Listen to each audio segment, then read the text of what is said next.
From miracle pills to fake online coaches, the fitness industry has become a playground for scammers. And with more people training from home, the scams are evolving fast. Fitness scams target your insecurities, your goals, and your wallet. They sell false promises, fake products, shady subscription traps, and unqualified coaches, charging real money for fake results. Scammers prey on urgency and trust.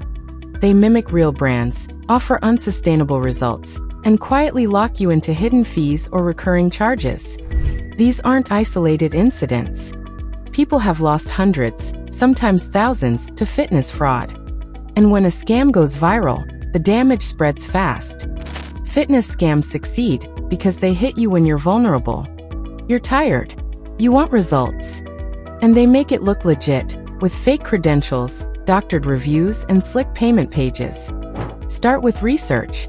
Look for verified credentials. Avoid pressure tactics.